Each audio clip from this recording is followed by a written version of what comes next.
I'm Chloe Becker, and I'm a senior at Magnificat High School in Cleveland, Ohio. This past year, I painted a mural in my school for a semester-long project in my junior theology class, with the intent of strengthening the Catholic Church's voice against racism. I painted 3 African saints, St. Augustine, St. Monica, and St. Benedict the African, and 2 African-American Catholic leaders who have causes for canonization, Venerable Father Augustus Tolton and Sister Thea Bowman. Above the saints, I chose to paint 5 constellations that each stand to represent a specific area of systemic racism. So my interest in racial justice began junior year with a collection of experiences I had that ultimately changed my life. The content of everything I was being exposed to, from both my school and my own exploration, gnawed at me, and I continued to look further, learning more about racism in any way I could. Ultimately, this led me to the mural. And to me, a mural is unmatched. A painting can be taken up and put down and moved around, but a mural becomes a part of a place forever. When you paint something on a wall, it no longer becomes the artist to keep, but becomes a part of a larger community. That's why I envision this mural becoming a part of my school, and for everyone there to hold a stake in being advocates for it and its message. Knowing what I wanted to paint a mural came naturally to me, but figuring out what I wanted to paint was a little bit more complicated. I wanted it to be an effective vehicle for racial justice, one way for me to do my part and encourage others to do theirs. So I came up with this: a way for my school to honor the stories of Black saints while publicly denouncing systemic racism.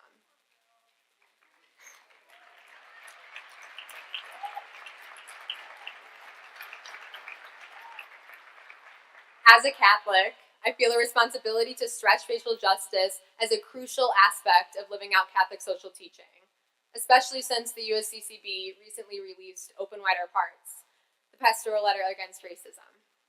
That's why I chose to paint African and African American saints, because it allows my predominantly white school to get to know and learn about the stories of saints that they might not have heard about or have seen represented as Black.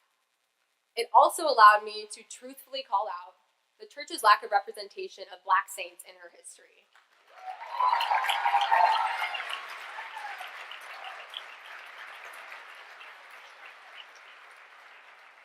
Above the saints, I chose to paint constellations. As the bishops teach, it's important for Catholics, and ultimately all Americans, to know about systemic racism, an injustice that devalues the sacredness of human life. Systemic racism exists, woven into the amount of wealth we own, the health care that we receive, the schooling that is available to us, the home that we live in, and the way that the criminal justice system treats us. The 5 constellations above the saints weren't there so that you could find your zodiac sign, but to concretely display those 5 areas of systemic racism. Now, logistically, in order to paint 5 larger-than-life-size people, I needed models. So I reached out to the parishioners of St. Adalbert's, the first Black Catholic parish in Cleveland, who volunteered to help me out. I chose to leave the saints in ordinary clothing, the exact clothes that the models were wearing the day I took their picture. This emphasizes our universal call to holiness, the idea that we all should strive to the holiness of the saints. And working towards that holiness includes working for justice, because love requires justice. And regardless of the demographics of the communities and institutions that you currently call home, I think we can all logically agree that treating someone differently because of their skin color is wrong.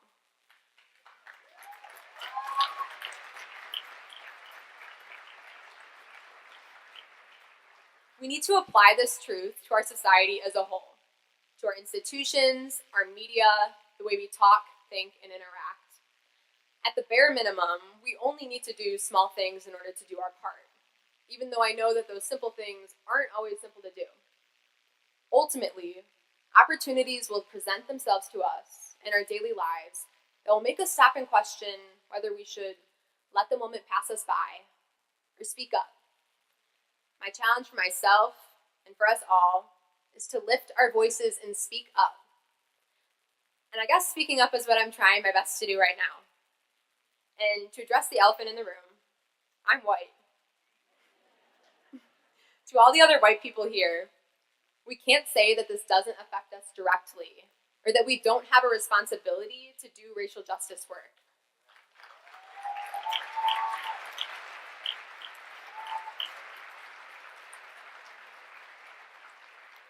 The more you learn about the lived reality of people of color in this country, the more you realize that white privilege perpetuates these injustices, and our silence surrounding this racism speaks volumes.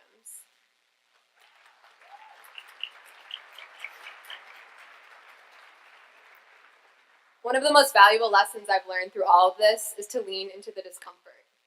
Challenge yourself to read up on the parts of racism that you don't understand, or seek to learn more about the experiences of people of color.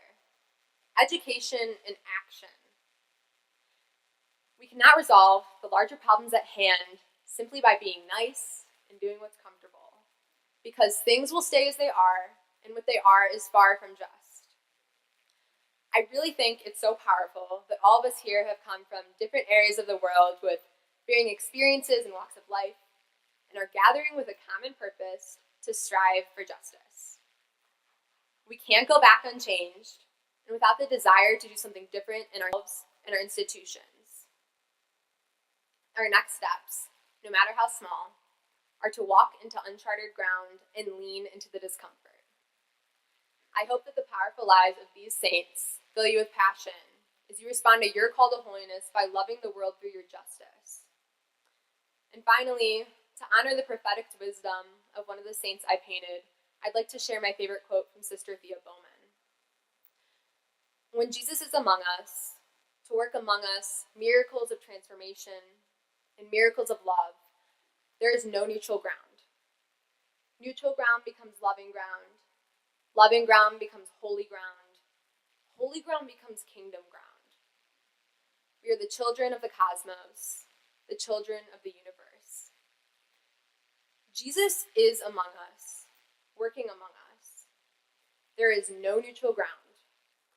Let's make our country kingdom ground.